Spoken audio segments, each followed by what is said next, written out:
Hello. Good evening.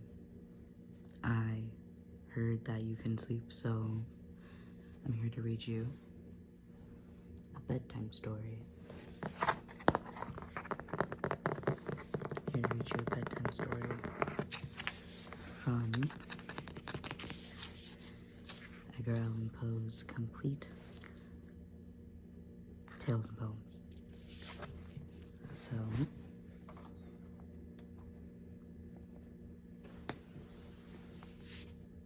complete Tales and Poems. I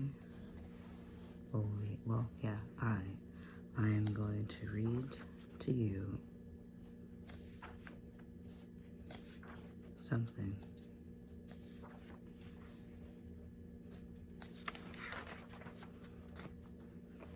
Today, for your sleepy time enjoyment, we are going to be reading The Power of Words by Edgar Allan Poe. So, Oanos. Pardon, Agathos, the weakness of a spirit new-fledged with immortality. Agathos, you have spoken nothing, my Oanos, for which pardon is to be demanded. Not even here is knowledge a thing of intuition, for wisdom asks of angels freely that this must be given. Oanos. But in this existence, I dreamed that I should be at once cognizant of all things, and thus at once be happy in being cognizant of all. Agathos. Ah, not in knowledge is happiness, but in the acquisition of knowledge. And forever knowing, we are forever blessed. But to know all were the curse of a fiend. Oanos. But does not the Most High know all? Agathos. That, since he is the most happy, must still be the one thing unknown even to him. Oanos. But since we grow hourly in knowledge, not must at all last all things be known? Must not at last all things be known? Agathos. Look down into the abysmal distances. Attempt to force the gaze down the multitudinous vistas of the stars as we sweep slowly through them, thus and thus and thus. Even the spiritual vision, is it not all points arrested by the continuous golden walls of the universe? The walls of the myriads of the shining bodies that the mere number has been appeared to blend into unity. Oanos. I clearly perceive that the infinity of matter is no dream. Agathos. There are no dreams in Aden.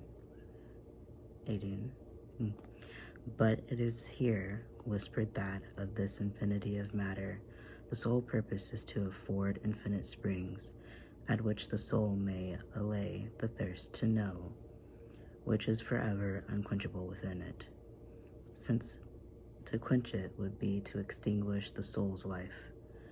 Question me then, my Oanos, freely and without fear. Come, we will leave to the left the loud harmony of the Pleiades, and swoop outward from the throne into the starry meadows beyond Orion, where, for pansies and violets and heart's ease, are the beads of the triplicate and triple-tinted suns.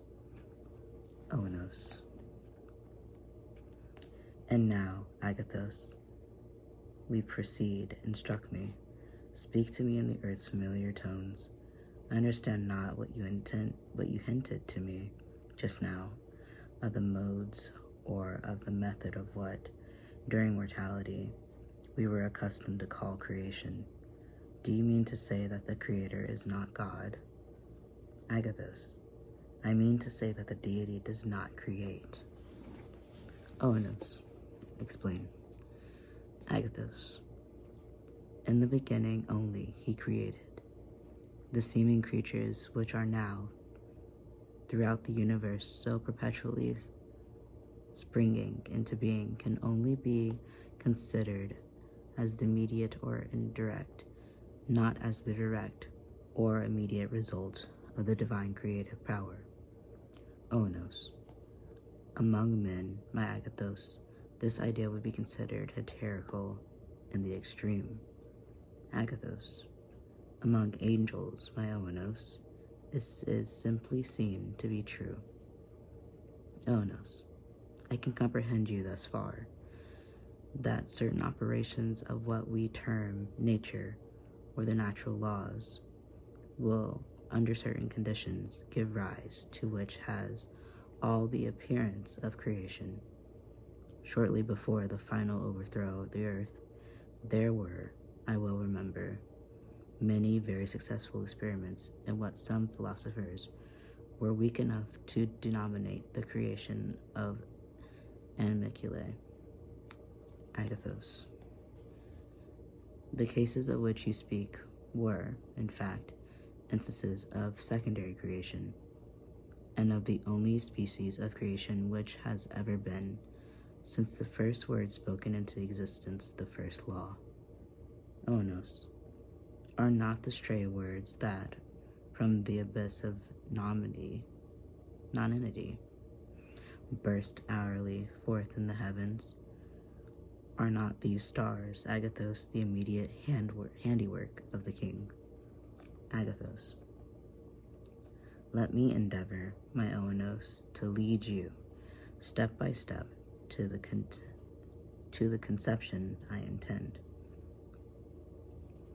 You are well aware that, as no thought can perish, so no act in which without infinite result.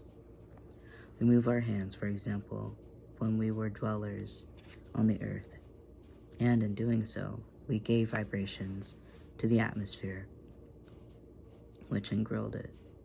This vibration was indefinitely extended till it gave impulse to every particle of the earth's air, which thenceforth and forever was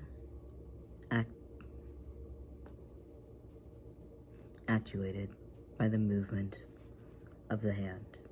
The fact that the mathematicians of our globe well knew. They made the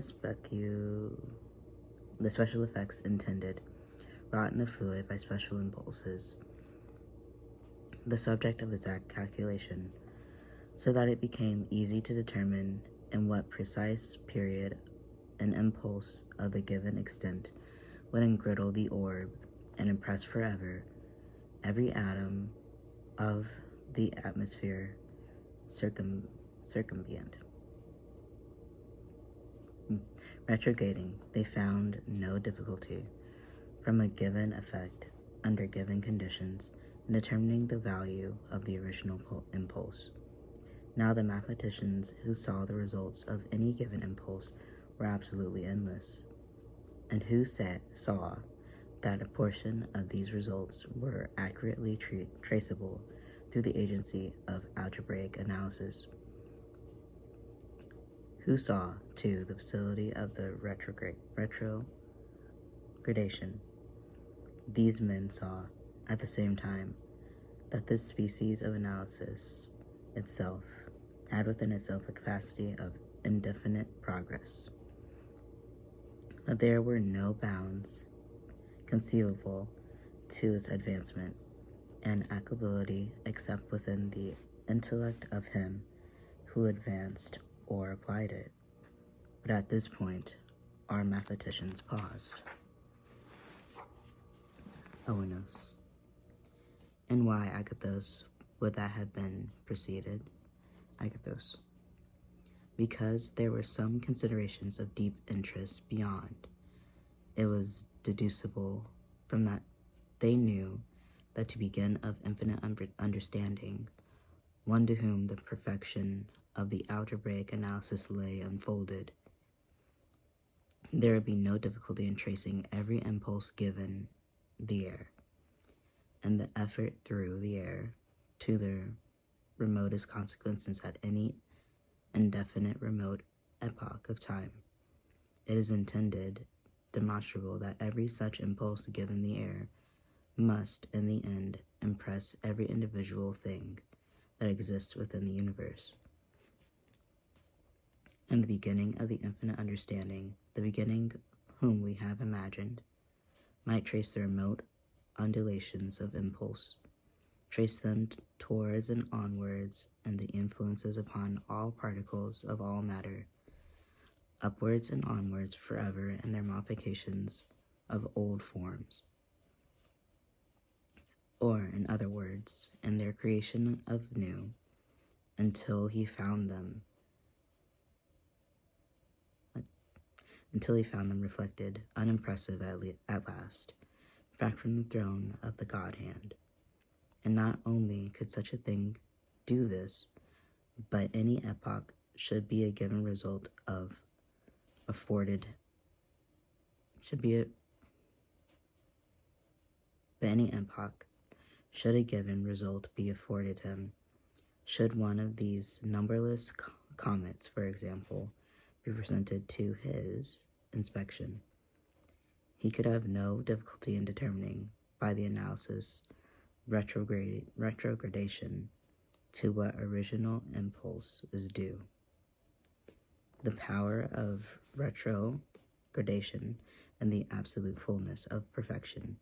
This faculty is referring to all epochs, all effects, to all causes, is of course the prerogative of the deity alone, but in every variety of degree, sort of the absolute perfection, is the power itself exercised by the whole host of the angelic intelligences. Onos. But you speak merely of impulses upon the air.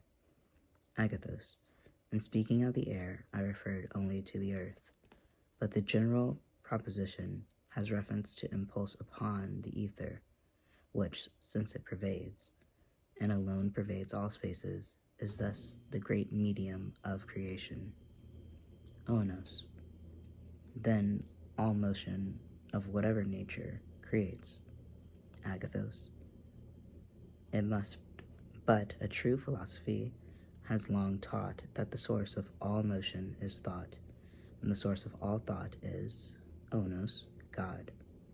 Agathos, I have spoken to you, Onos, as to a child of the fair earth which lately perished, of impulses upon atmosphere of the earth. Onos, you did. Agathos, and while I thus spoke, did there not cross your mind some thought of the physical power of words? Is it not every word an impulse on the air? Onos, but why, Agathos, do you weep? And why, oh why, do your wings droop as we hover above this fair star, which is the greenest and yet most terrible of all we have encountered in our flight? Its brilliant flowers look like a fairy dream, but its fierce volcanoes like the passions of a turbulent heart. Agathos, there are, this wild star. It is now 3 centuries since, with collapsed hands and with streaming eyes, at the feet of my beloved, I spoke it, with a few passionate sentences, into birth. Its brilliant flowers are the dearest of all unfulfilled dreams, and its raging volcanoes are the passion of the most turbulent and unhallowed hearts. That was The Power of Words. I hope that you found it very soothing, and I wish you a good night and a very good sleep. Bye-bye.